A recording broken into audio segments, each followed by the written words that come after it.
I think Howie Roseman knocked it out of the park. I think all of the criticisms of him were valid. So if you're going to give that criticism, you have to give that praise. No And question. he knocked it out of the park.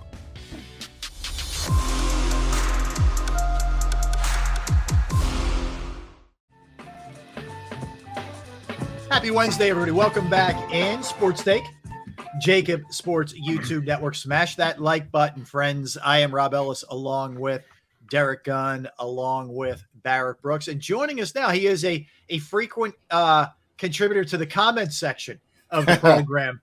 And he unfortunately had to deal with Barrett a number of years back when he played for the Birds, former NFL and Canada too. Correct me if I'm wrong, Markus, running back. That is Markus Thomas. What's up, Markus? How are you, man? I'm all good, man. I appreciate the opportunity to be with you guys, man. I listen to you guys all the time, man. You guys have me cracking up. Hey, Markus, have you learned over the last 6 weeks or so that we all need mental evaluation? Everybody. Nobody is exempt. Oh, so, Markus, where are you coaching now? Like, give me a little rundown. What do you have going on now? I'm down in South Jersey. I'm down in the Sicklerville, Williamstown area. I haven't coached in a while. I just kept that moniker because I still watch football. Still like to deal with young people when I can. And then I'm doing my own YouTube show now. So I'm watching you guys trying to be like you. Very cool. Got to give my plug. Catch me every Thursday night, 7 p.m. on A2D Radio. It's called Pro Fan Talk, man. So love it. Congrats. Yeah, keep up the good work, man. Yeah, I love it. Love people doing their own thing, man. So let me just get your thoughts initially, and we'll get into the question that we have here, but let me get your thoughts on what the Eagles have done this offseason. We'll start there. I think Howie Roseman knocked it out of the park. I think all of the criticisms of him were valid. So if you're going to give that criticism, you have to give that praise. And no question. He knocked it out of the park. All the stuff that we wanted, all of the talk that you hear, why doesn't he do this? Why can't we just going after a guy is that easy? We know it's not, but fandom thinks it is, but a lot of times they don't know what they're talking about. But when you get into it, he made the right moves when he had to make them, and he silenced everybody. Okay, so I know it's early. It's on paper. When you look at this Eagles team right now, the way it's constructed on paper, how do they stack up against the rest of the NFC? It all comes down to what's going to happen with Jalen Hurts. I think we match up nose to nose with Dallas. I think we're a better team than Dallas, but I think we're 1 and 1A when it comes to quarterback play, and that's the thing that Jalen Hurts, he has to get to the next level when it comes to that. I think we are better than the Cowboys, but as long as they get Dak Prescott and he's playing better than Hurts, we're still below them. So he's got to prove it this year. I'm not really worried about too many other people. I think we can take the Giants. I think we can take the Redskins. Is going to be interesting because there's going to be a lot of it's going to be a lot of crow eating after that game, one way or the other. So that's going to be a very emotional game going against Wentz. He's going to have it, he's going to have his feelings out for us and vice versa. So that's going to be a very interesting game. To me, that's a fan game. If we lose that game to Wentz, that's where I can see like fans turning on us. And you know how sometimes they get in Philly, they get a little bit extra. And especially like a game like that, we got to be careful because they got a good coach. They got some good players. They had a decent draft. So we'll see what's going to happen. But at the end of the day, it's all on the shoulders of Jalen Hurts. Well, I understand Jalen Hurts, everything's on him. And I truly believe that Jalen will do everything Jalen can do to put himself in the best position he can be in. But there's a lot of earnest on this coaching staff really also, using his strengths, calling the offense around what he does best. This is another year with them and being on the same page, the same offense, the same coaches coaching him, 2 years in a row. Do they have it? Yeah, exactly. Do they have what it takes to take Jalen Hurts to the next level? I think they do. I think I want to see them run the ball less with Jalen Hurts. I want to see him run the ball and have a more balanced offense. I think to your point, and I've said this before, the first time in his college or professional career, Jalen Hurts is going to be under the same offense for the second consecutive year. That's huge because I don't think people give enough credit to having to learn a pro offense. Now you got the same offense for the second year in a row. And also, I know a lot of people talk about the intangibles of Jalen Hurts. He's a leader. He's that guy, first in, last to leave. Where that kind of stuff comes into play is because, make no mistake, Jalen Hurts heard what they said about him at that Tampa Bay game. He heard that he can't read defenses. So he's got that type of character that's going to take that, not run away from it, and is like, okay, I heard you. I got to prove you wrong. That's where all of that intangible stuff comes into play. And I think he's going to take his game to the next level. He has to get better with his throwing accuracy, period. Go ahead. I'm sorry, go ahead. No, go right ahead. I was going to say, I think I've heard a lot of talk about him not having a strong arm and other stuff like that. His arm is fine. He just got to get his accuracy and anticipation together to take it to the next level. We across the board in the media have spent all this offseason talking about the pressure that's on the shoulders of one Jalen Hurts. But I think it goes overlooked that I think there's even bigger pressure on Nick Sirianni. Nick Sirianni is responsible for putting Jalen Hurts in the best position possible to succeed. Don't you think the pressure is greater on the head coach than it is the quarterback? I do, but the optics of it looks like it's all on Jalen Hurts. Mm-hmm. It is up to Sirianni to open the offense more. There's no more excuses. You got the wide receivers. We got an awesome trio with A.J. Brown, Devontae Smith, and Dallas Goedert. Then you add our running back situation. If they use the running backs correctly, we've got a hell of an offense. We got a tremendous offensive line, arguably the best offensive line in football. We just have to use everybody in the right way, run a balanced offense, and we can take it to them. Let me ask you, Marcus, what's the best way in your estimation, from an offensive perspective?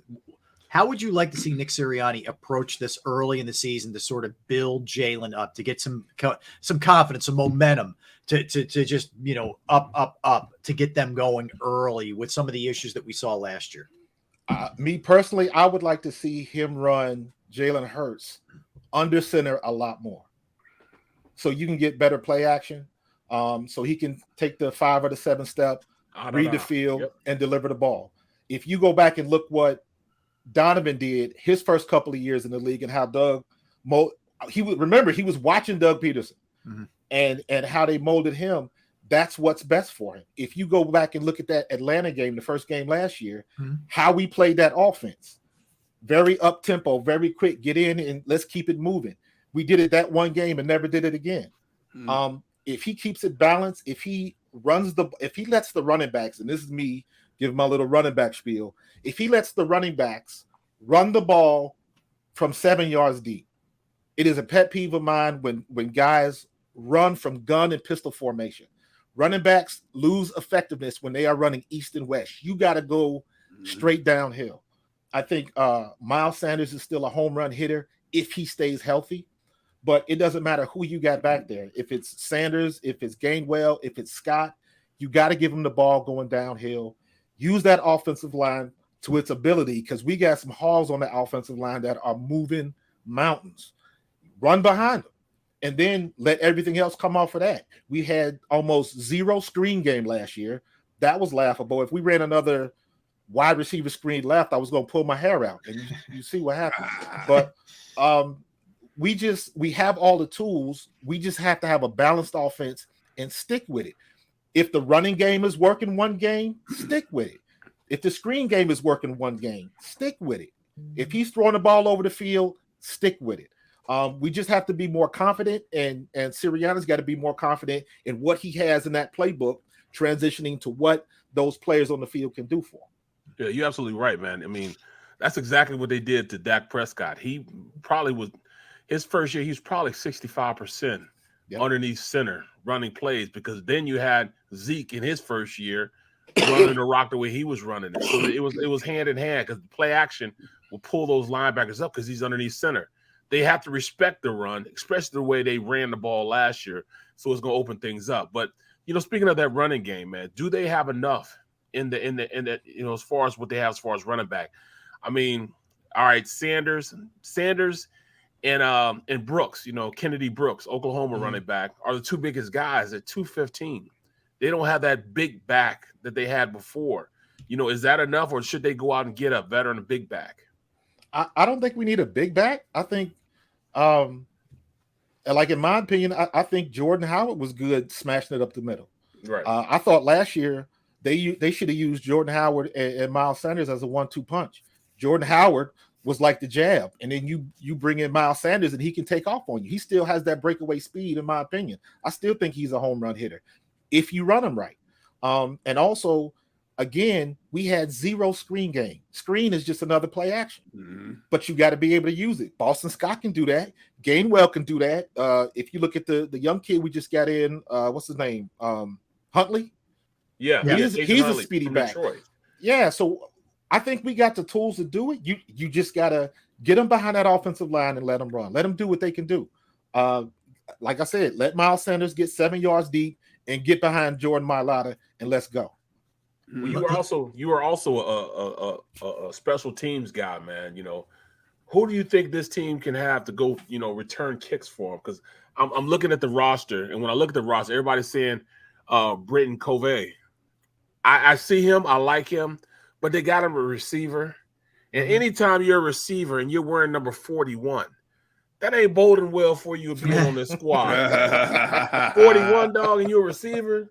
So I don't know, man. Who's gonna be the returner for this team? Oh my God! Everybody underestimates what number you get as a rookie, right? I wouldn't mind seeing Gainwell give it another shot, but I think that kid Huntley can make the squad as a returner. He's got breakaway speed. Yep. He's very shifty and he has good balance. And if he gets around the corner, he's gone. So I wouldn't mind seeing him back there returning punts and returning kickoffs. Let's go to the other side, Marcus. Let's talk about the defense here a little bit. And improvements certainly made. They've upgraded the linebacker position. They bring in Hassan Reddick. They draft Jordan Davis, Nakobe Dean, et cetera. Not to mention, some of the moves made at corner also. How much better is that squad going to be? And how much pressure's on Jonathan Gannon here to get the most out of them? Now that all of the pressure is on Gannon because he has 0 excuses with that defense. And don't sleep on Kazir White. He was an alpha in San Diego. So I think he's going to do some things. I'm curious on how they're going to use Nakobe Dean. To me, he's the X factor. Everybody, especially after last year, the 2 buzzwords in the NFL was Micah Parsons and Deebo Samuels. Well, now we got our version of Micah Parsons in the backfield. Let's see how we're going in the defensive backfield. Let's see how we're going to use them at linebacker. The defensive back situation, Bradbury playing across from Slay.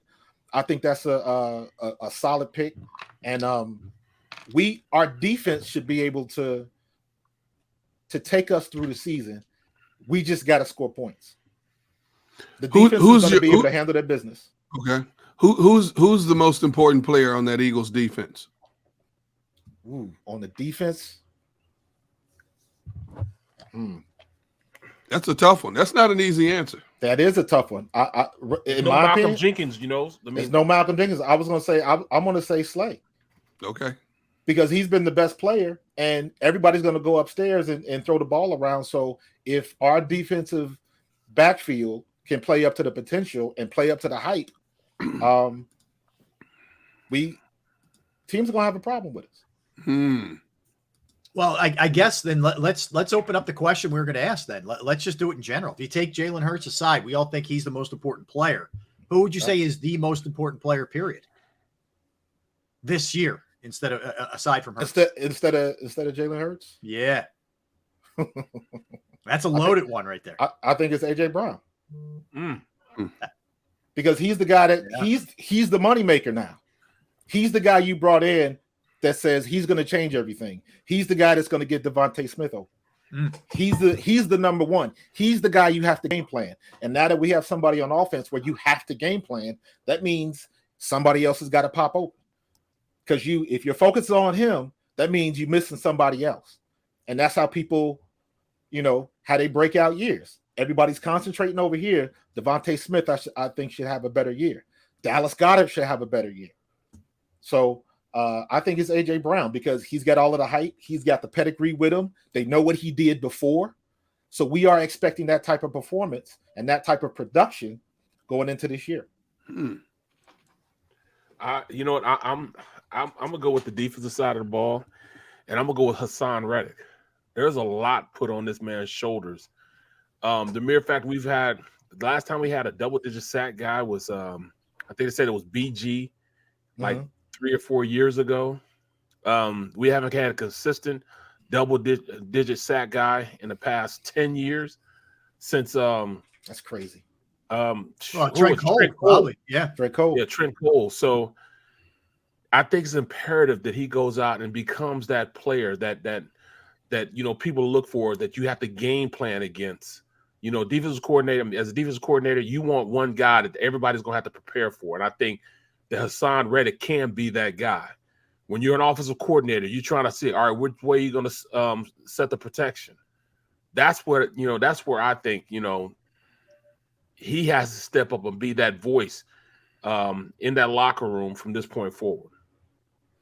See, I was going to agree with Barrett. Hassan Reddick was my pick as well. You brought a guy in here who's had 23.5 sacks over the last 2 seasons. You were one of the worst defenses in the league in terms of putting pressure on quarterbacks last year.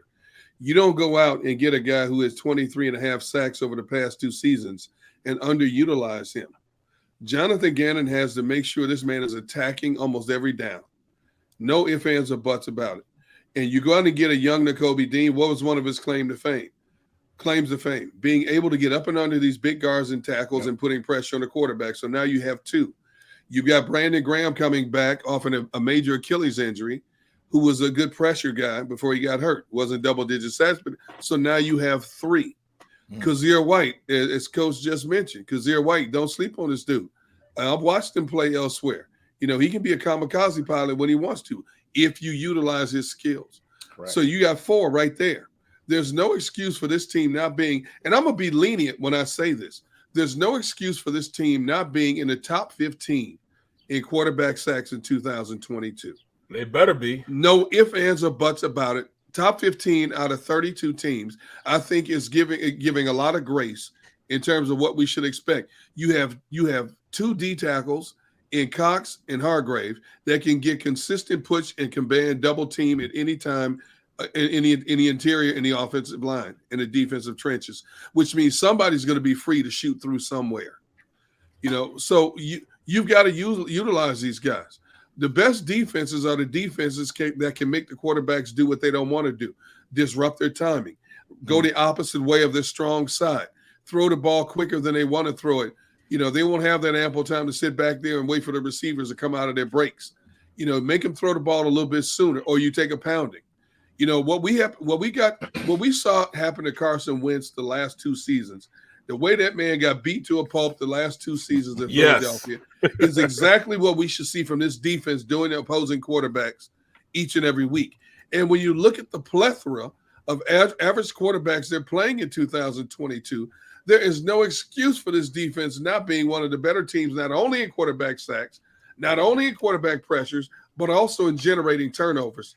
They should be among the best in the business this year in those 3 categories. And I want to see aggression, but I also want to hear all this vaunted, he's the most versatile coordinator there is. He throws $1 million. Okay, let me see it. Because last year it was like, and I get it, he didn't have certainly the weapons he has now, but that was just Marcus, an over-the-top conservative approach that he had last season. Yeah, I got tired of seeing Seth blow his top on the show. Yeah. But to your point, man, we got the dogs that can hunt, man. You got to let them loose. There's no more excuses. We got primetime players. We got Pro Bowl elite level players all around our team, especially on our defense. And even as an offensive player, defense wins championships. Don't get it twisted.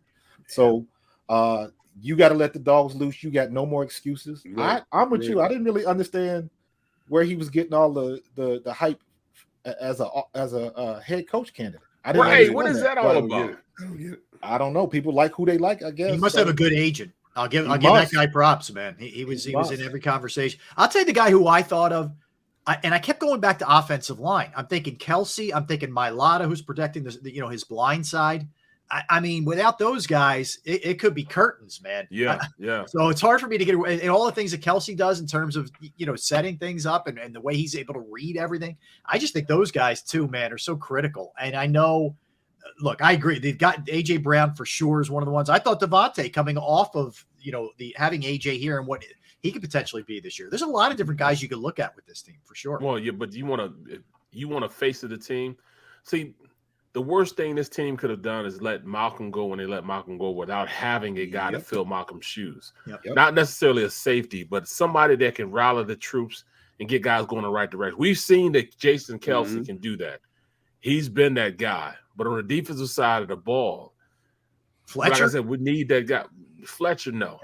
He doesn't say anything. He doesn't have that personality. I just mean in terms of it, he's got to show up, man. He didn't show up much last year.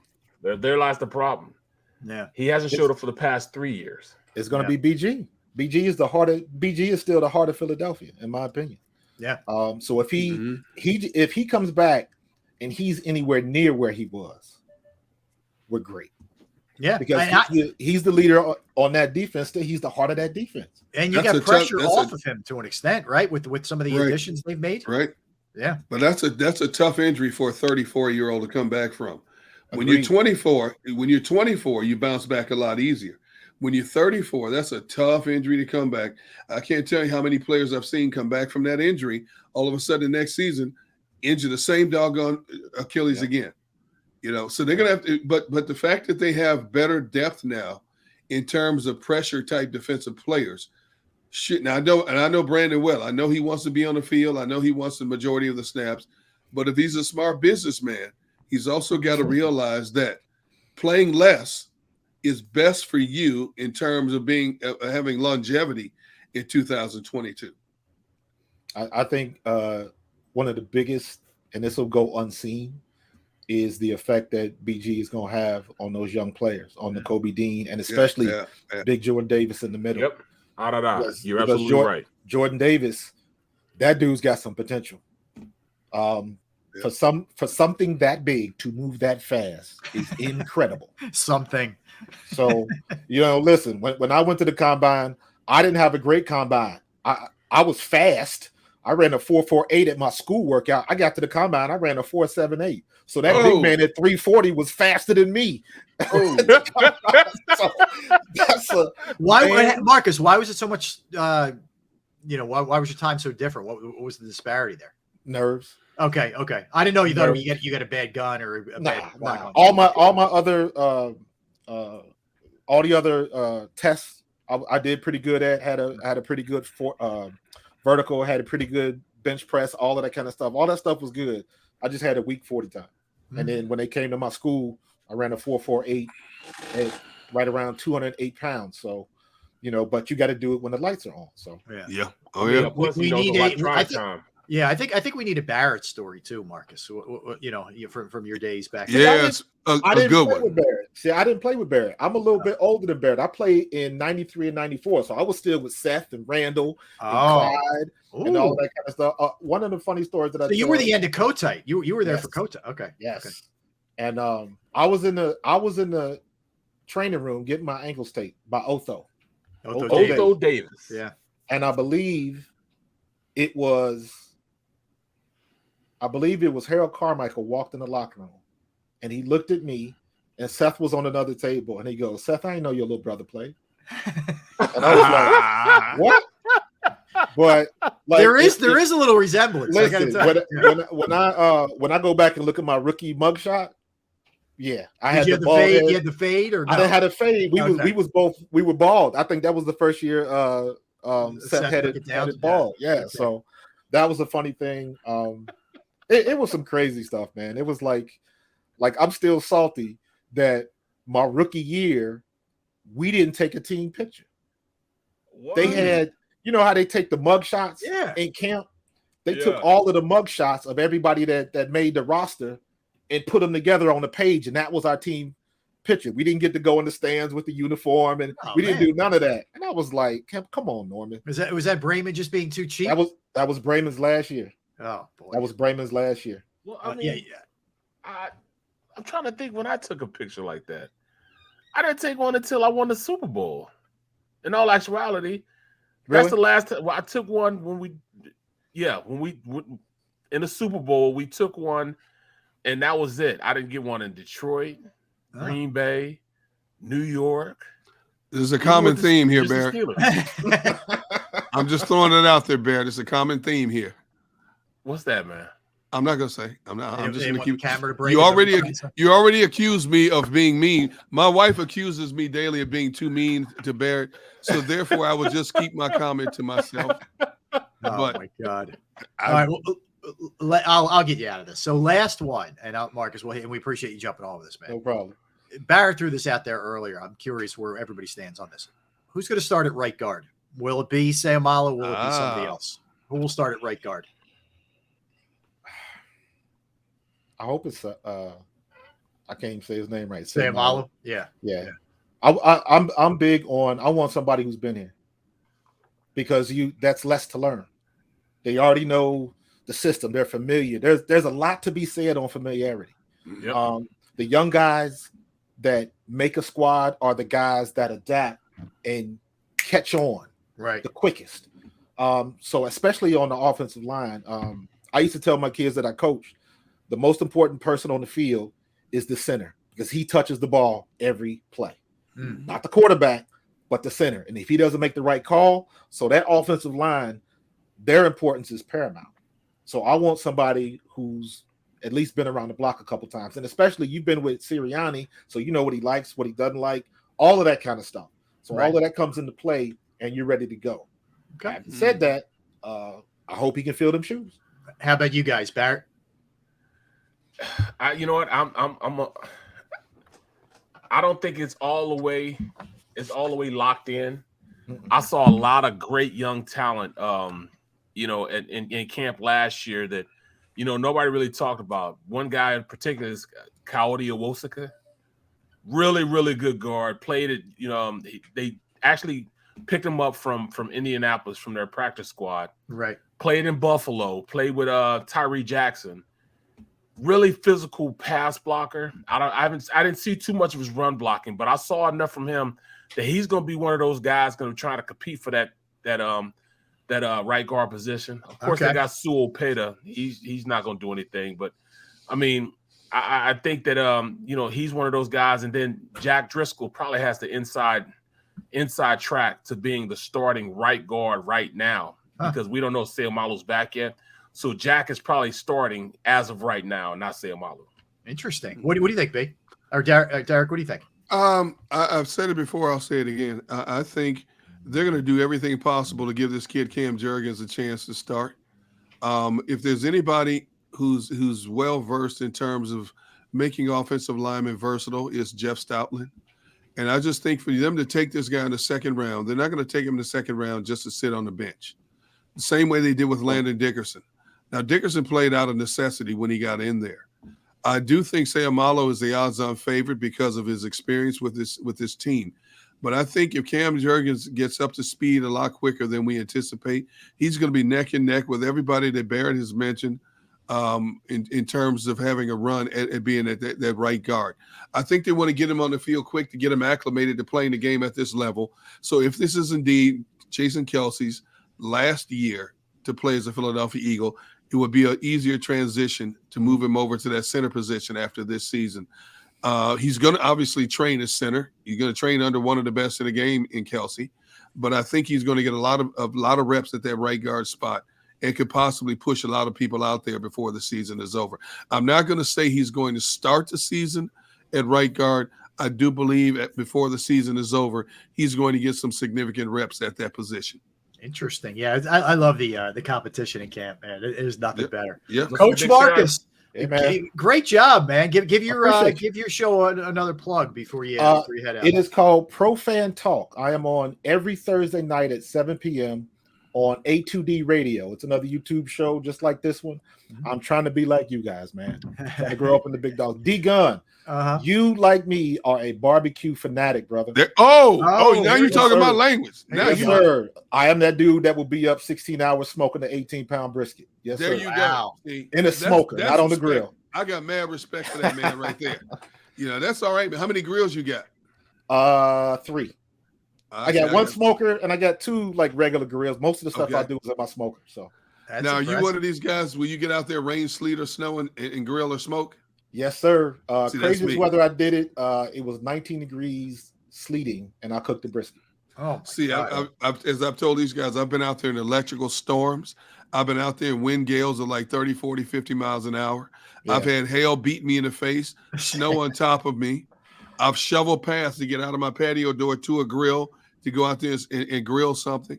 You know, there is no what. Mother Nature can't stop me. There you go. You know, Mother, she can try, but she can't stop me. If my grills are swaying back and forth, I tie them down with bungee cords. Keep right on moving. Hey, that's what a true griller is. Make sure you check out. Go on YouTube and look up smoked shotgun shells. Okay, I cooked those last weekend. Smoked shotgun shells. Okay. It is Italian sausage stuffed in a manicotti, wrapped in bacon. Whoa! And then you glaze it. You glaze it on the grill. Oh man, phenomenal! Right. What? Markus is not playing. Yes, all right, I'm gonna definitely check that out. Markus, listen, man. Thanks for hopping on, brother. We appreciate it. I appreciate the opportunity, yeah, man. Thank you, man. You got it. All right, Markus. Take care. That was Markus Thomas. Good stuff out of Markus right there. All right, let's hit it real quick, guys, and let's come back. Top 5 quarterbacks in the NFC. A little later in the show. Best Morgan Freeman movie. D Gunn, Barrett Brooks, Rob Ellis. We are Sports Take, JAKIB Sports YouTube Network. All right, let me tell you about my friends at Pro Action Restoration.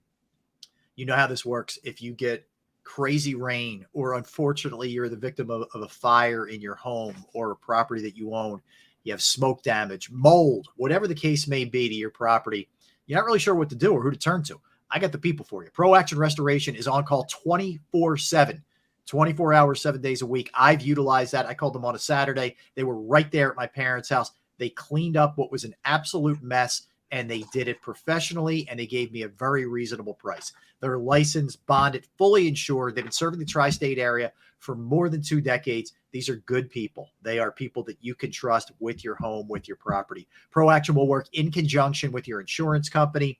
As I mentioned, they're licensed, bonded, fully insured. They will take care of water, fire, smoke damage, mold remediation, you name it. They can handle it. Give them a call, 610-623-3760. You can also email them at proactionrestoration.com.